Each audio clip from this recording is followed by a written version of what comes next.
अवधूत चिंतन श्री गुरुदेव दत्त श्री स्वामी समर्थ। तुम्हा सर्वांचं आपल्या स्वामी शक्ती या चॅनलमध्ये मनापासून स्वागत आहे। स्वामी तुम्हा सर्वांच्या सर्व चांगल्या इच्छा पूर्ण करोत एवढीच स्वामींच्या चरणी प्रार्थना करते आणि आपल्या आजच्या या नवीन आणि सुंदर व्हिडिओला पुन्हा एकदा नव्याने सुरुवात करते।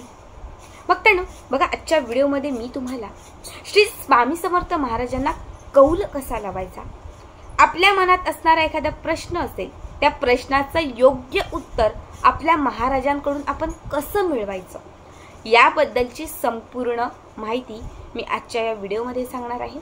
बघा, आपण सगळेच स्वामी भक्त आहोत, आपण सगळेच स्वामींची सेवा व्रत पारायण करत असतो। बऱ्याच वेळा पारायण करत असताना, महाराजांची व्रत करत असताना आपल्या मनात नेहमी एक प्रश्न येऊन जातो की मी महाराजांची सेवा करतेय, मी महाराजांचं पारायण करतेय, या पारायणातून मी माझी ही इच्छा व्यक्त केलेली आहे, ही इच्छा महाराज माझी पूर्ण करतील का, महाराज खरंच माझ्या पाठीशी आहेत का, महाराजांची साथ मला आहे का, श्री स्वामी समर्थ महाराज जे आहेत ते मी जी सेवा करत आहेत ते स्वीकारत आहेत का, असे असंख्य प्रश्न आपल्या मनात येतात। बऱ्याच वेळा बघा, आपण जेव्हा पूजा करत असतो तेव्हा पूजा करत असताना आपल्याला काही संकेत मिळतात, काही दृष्टांत मिळतात। देवावरती लावलेला म्हणजे स्वामींच्या मूर्तीवरती लावलेला जो फूल असतो किंवा काहीतरी हार असेल तर तो खाली पडतो। खरं तर त्याचा अर्थ असा असतो की श्री स्वामी समर्थ महाराज जे आहेत ते आपली सेवा स्वीकारत आहेत। महाराजांनी दृष्टांत दिला की मी तुझ्या सोबत आहे, मी तुझ्या पाठीशी आहे आणि तुझी सेवा माझ्यापर्यंत पोहोचली आहे। बऱ्याच वेळा देवघरात उदबत्ती लावल्यानंतर त्याचा सुगंध सतत आपल्याकडेच येतो, त्याचाही अर्थ असा असतो की आपली जी सेवा आहे ती महाराजांपर्यंत पोहोचत आहे आणि महाराज आपल्याकडे प्रसन्न आहेत। म्हणजे असे छोटे मोठे दृष्टांत जे आहेत ते सेवा करताना आपल्यालाच ते मिळून जातात, ते महाराज आपल्याला देतात, पण बऱ्याच वेळा आपल्याला ते ओळखता येत नाही। बघा, बऱ्याच वेळा हे दृष्टांत आपल्याला ओळखता येत नाही। आजच्या या व्हिडिओमध्ये मी तुम्हाला याबद्दलच थोडीशी माहिती सांगणार आहे की आपण हे दृष्टांत कसे ओळखायचे किंवा आपली इच्छा पूर्ण होणार आहे नाही होणार हे महाराजांकडून आपण कसं समजून घ्यायचं, महाराजांना आपल्या मनातील प्रश्न कसा विचारायचा, हे सगळं काय मी तुम्हाला आजच्या व्हिडिओमध्ये सांगणार आहे। व्हिडिओ अत्यंत महत्त्वाचा आहे। आयुष्यातील एखादा महत्त्वाचा निर्णय असेल तर त्या महत्त्वाच्या निर्णयाचं उत्तर महाराजांकडून कसं मागायचं हे सगळ्यांनी आपल्या आजच्या व्हिडिओमध्ये बघा। त्यासाठी व्हिडिओ स्किप न करता शेवटपर्यंत बघा आणि जे चॅनलवरती नवीन असतील त्यांनी लगेचच आपल्या चॅनलला सबस्क्राईब करा।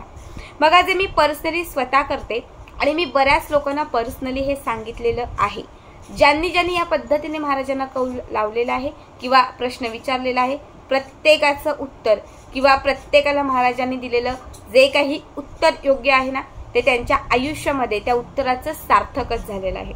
लक्षात ठेवा, हा उपाय करत असताना मनात पूर्ण पॉझिटिव्ह असणं खूप महत्त्वाचं आहे। आता समजा माझ्या मनात आहे की मला बाहेर फिरायला जायचं आहे, जायचंच आहे आणि मी महाराजांच्या पुढे महाराजांना विचारलं जाऊ की नको, आणि महाराजांचा समजा कौल आला की नको जाऊ आणि तरीही मी गेले, महाराजांचा कौल आला नको जाऊ पण माझ्या मनात आहे की जायचं आणि तरीही मी गेले, तर लक्षात ठेवा त्या प्रश्नालाही काय अर्थ नाही आणि तुमच्या त्या सेवेलाही काय अर्थ नाही। मनात पूर्ण विश्वास असेल की महाराज जो उत्तर देतील त्या उत्तराच्या आधारावरच मी पुढे चालेन, त्या उत्तराच्या आधारावरच अनुषंगानेच मी पुढे जाईन, तरच महाराजांना कौल लावा आणि महाराज जो कौल देतील तो तुम्ही स्वीकारा। आता कौल कधी लावायचा, तर मी तरी गुरुवारीच लावते, कारण गुरुवार हा माझ्यासाठी खूप महत्त्वाचा दिवस आहे। मी माझ्या आयुष्यातले सगळे निर्णय ही गुरुवारीच घेते, त्यामुळे गुरुवार, इतर दिवशी तुम्ही कधीही केलं तरी चालेल पण मी गुरुवार सांगते, ठीक आहे। गुरुवारच्या दिवशी काय करायचं, मनात कुठलाही प्रश्न असेल तर तो प्रश्न एक ठेवायचा। लक्षात ठेवा, प्रश्न विचारत असताना तो लॉजिकली काहीतरी त्याचं हे असेल असंच विचारा, नाहीतर छोट्या छोट्या गोष्टी तुम्ही जर विचारलात तर त्या गोष्टींनाही काहीच अर्थ नाही। एखादा खरंच आयुष्यात काहीतरी टफ निर्णय आहे, मोठी गोष्ट आहे की ज्याचं म्हणजे काही कळतच नाही, ज्याचं आन्सरही महाराजांकडूनच हवं आहे, अशाच गोष्टी महाराजांना विचारा। आता समजा मी हा कौल लावत आहे विवाहासाठी, एका ठिकाणी माझ्या मुलीसाठी खूप चांगला तपास आलेला आहे, माझ्या मुलीची अजूनही इतकी मानसिकता म्हणजे तिला विवाह करण्यासाठी अजूनही इतकी तयार नाहीये, पण स्थळ चांगलं आहे, सगळं चांगलं आहे, मला ते सगळं चांगलं वाटते. मी महाराजांना विचारते की महाराज खरंच मी त्या ठिकाणी माझ्या मुलीचा विवाह जुळते, तिथे मी हो म्हणू का, किंवा त्या ठिकाणी मुलीचा विवाह जुळला तर ते ठीक राहील का, तिच्या आयुष्यात ते चांगलं असेल का, असं तुम्हाला महाराजांना तुमच्या मनात असणारा जो काही प्रश्न असेल तो विचारायचा आहे. आणि तुम्हाला या असे 2 कागद घ्यायचे आहेत. असे 2 कागद घेऊन एका याच्यावरती हो लिहायचं आहे, एका याच्यावरती नाही लिहायचं आहे.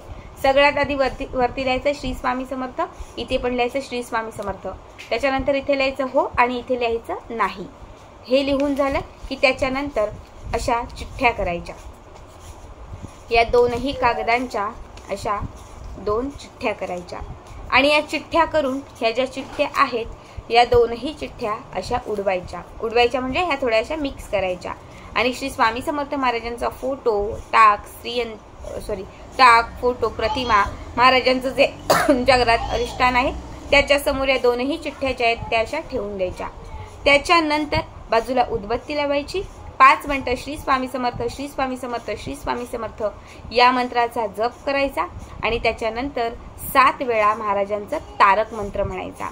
इतकं करून झालं की त्याच्यानंतर या 2 चिठ्ठ्या आहेत त्या 2 चिठ्ठ्यांमधील कुठलीही एक चिठ्ठी उचलायची.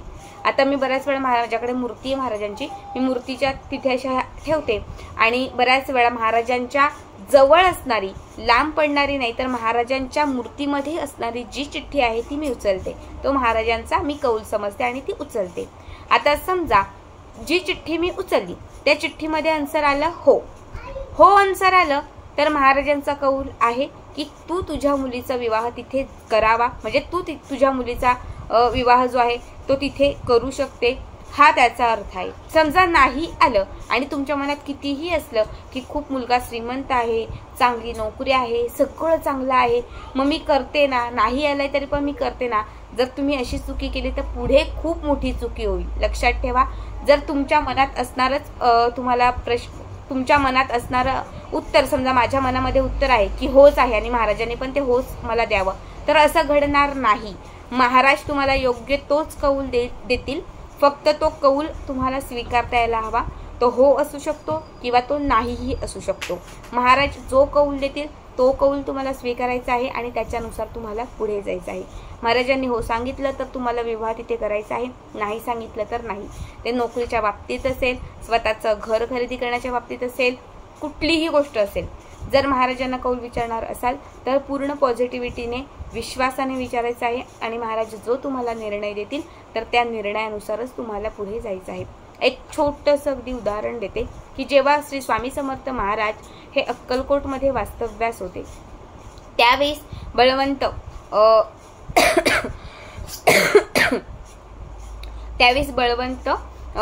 हे गृहस्थ होते आणि ते श्री स्वामी समर्थ महाराजांच्या समोर आपल्या मुलीच्या विवाहासाठी एक प्रस्थान घेऊन आले होते.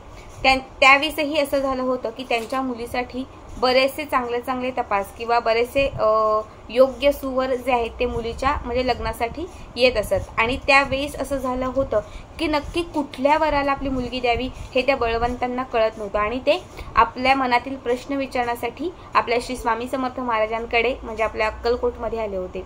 आणि त्यावेळेस महाराजांनी त्यांना सांगितलं होतं की तू 5 चिठ्ठ्या कर आणि त्या 5 चिठ्ठ्यांमध्ये जेवढे वर आलेले आहेत त्या प्रत्येक वराचं त्याच्यावरती नाव लिही आणि त्या 5 चिठ्ठ्या आमच्या चरणांच्या जवळ ठेव. त्यातील एक चिठ्ठी तू उचल आणि त्या चिठ्ठीत ज्याचं नाव येईल त्याच व्यक्तीबरोबर तुझ्या मुलीचा विवाह करून दे.